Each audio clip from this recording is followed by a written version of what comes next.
안녕하세요. 정미정입니다. 이 대전시 대덕구에는 총 12개의 행정동이 있고요. 또 그 속에는 각각의 주민학습 문화센터가 존재합니다. 제가 오늘 찾아온 곳은 바로 이 대전시 신탄진동에 있는 주민학습 문화센터인데요. 과연 오늘은 이 속에서 어떤 수업이 이루어지고 있을까요? 지금 저와 함께 들어가 보시죠.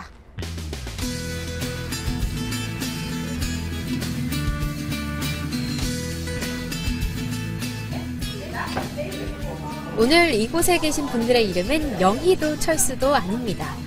이 시간만큼은 로즈, 찰스, JK로 불리는데요.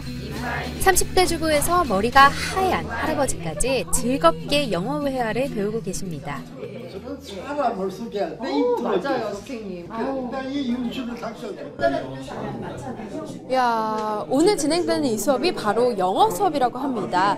시작하신 지 불과 2달여밖에 되지 않았다고 하는데요. 실력들이 정말 대단하십니다.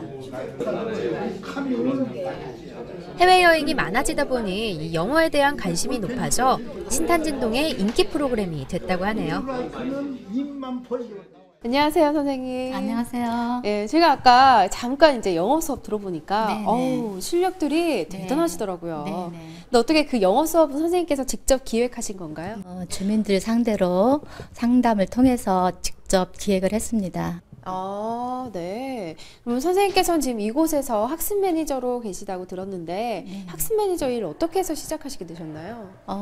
제가 주민학습 프로그램 서예와 문이나 수업을 수강생으로 다 하고 있었습니다. 그런데 평상시에 평생학습에 관심이 좀 많았었는데 동으로부터 건의를 받아서 매니저 일을 하게 되었습니다. 아, 그럼 구체적으로 이제 매니저가 어떤 일을 하게 되는 건가요? 저는요, 저희 신탄진동 문화센터에 오시는 주민을 상대로 학습 상담을 통해서 프로그램을 기획하고 또 운영하고 관리를 하고 있습니다. 그리고 축제를 운영하고 또 마을 만들기 사업도 추진을 하고 있습니다. 네, 선생님께서는 이제 주로 프로그램을 기획하실 때 어떤 점에 주안해 두시고 기획을 하시나요? 네, 제가 처음에 그 매니저 업무를 시작할 때는 그 센터의 그 교육사님들 도움을 많이 받았거든요. 근데 꾸준히 프로그램을 진행하다 보니까 그 수강생들의 욕구도 중요하지만 우리 회덕동 특성을 좀 살려야겠다는 생각이 들어서 현재는 그 회덕동 이미지에 맞는 회덕동의 이미지 문구가 그 전통과 미래가 살아 숨쉬는 이라는 이미지 문구를 가지고 있어요. 그래서 거기에 맞게 전통적인 그런 프로그램을 많이 진행하고 있어요. 뭐 동양자수, 그다음에 한국사 부가트, 주변에 또 산이 있어서 산과들의 야경식물, 그 아이들 프로그램으로도 뭐 전통놀이, 한국 역사 부가트 그런 쪽으로 해서 조금 회덕동 이미지에 부합하는 그런 프로그램으로 조금 자리를 잡아가려고 하고 있어요. 대전 대덕구의 12개 동마다 각각 하나씩 있는 주민학습 문화센터는 언제나 배우는 사람들의 열기로 가득합니다. 정보자료실에는 다양한 비디오 자료와 책들이 비치되어 있어서 이곳에서는 독서의 망중한을 즐기기도 합니다.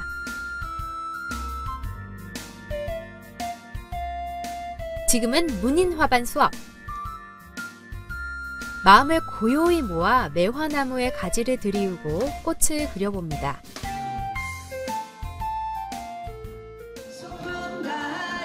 이곳은 금낭화 노래교실. 노래만큼 우리들의 스트레스를 풀어주는 게 어디 있을까요? 박수를 치며 사람들과 함께 신나게 노래를 부르다 보면 어느덧 나는 신탄진동 가수! 주민학습 문화센터에는 평생학습 마을 매니저가 있어서 이처럼 주민 밀착형 학습 프로그램 진행이 가능한데요. 이처럼 주민들의 평생 교육을 책임지는 학습 매니저. 도대체 어떻게 양성되었을까요?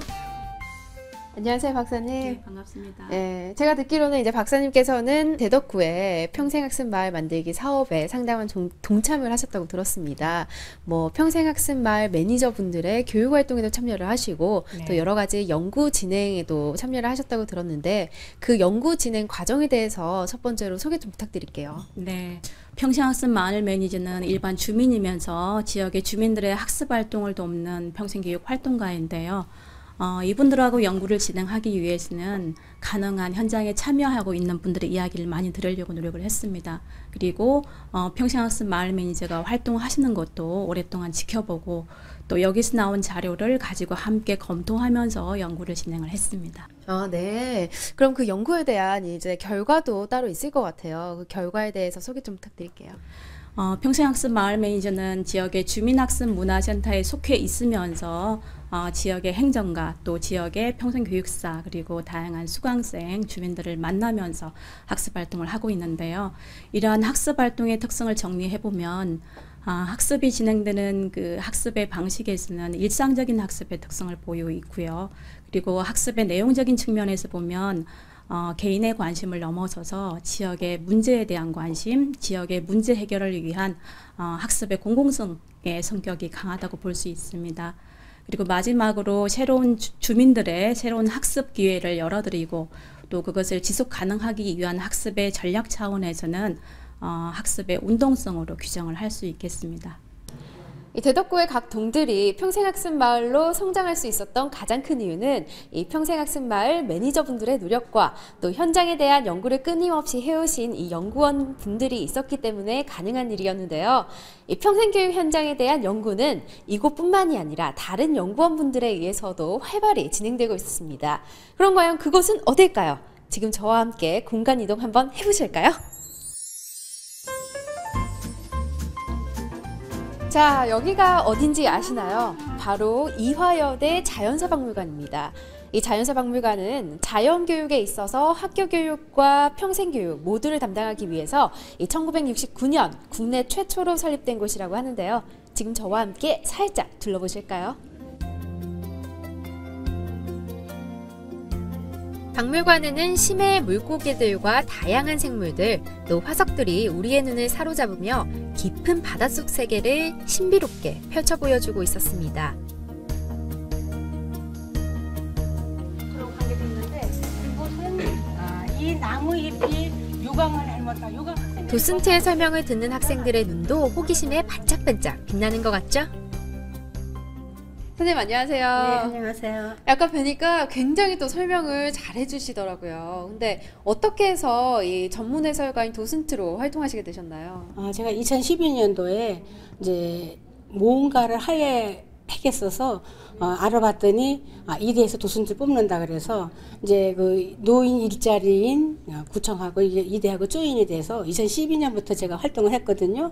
그런데 교육은 물론 이제 뭔가로 확실하게 교육을 받고 또 상반기 하반기에 우리 나름대로 이제 또 평가회를 해요. 얼마큼 이 부분에 대해서 확실하게 공부를 했나, 또 관련력이 많았을 때 버벅대지 않고 얼마나 확실하게 지식을 전달을 하나. 그래서 공부도 열심히 하고 하여튼 2012년부터 지금 2014년까지는 너무 재미있게 아주 활력소 있게 활동을 하고 있습니다.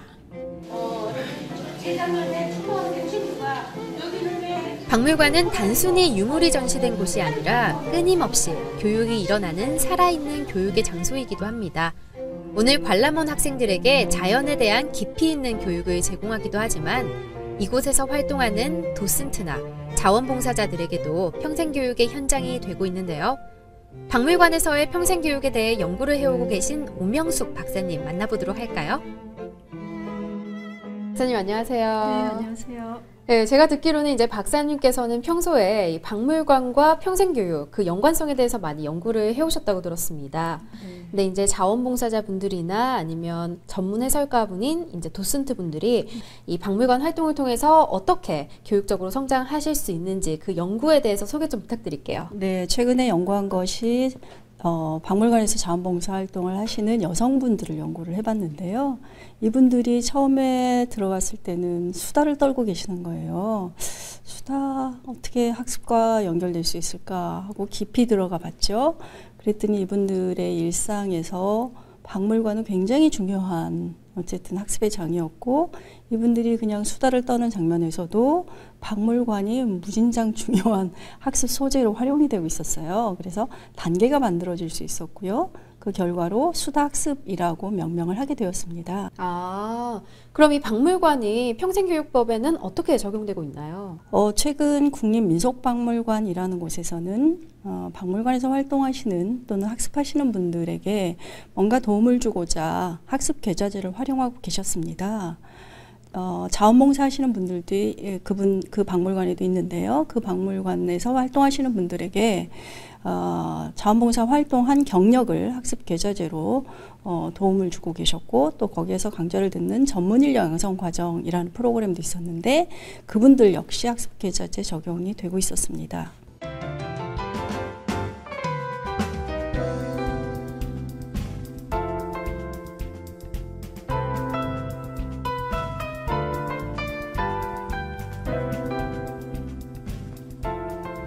우리의 삶은 교육의 연속입니다.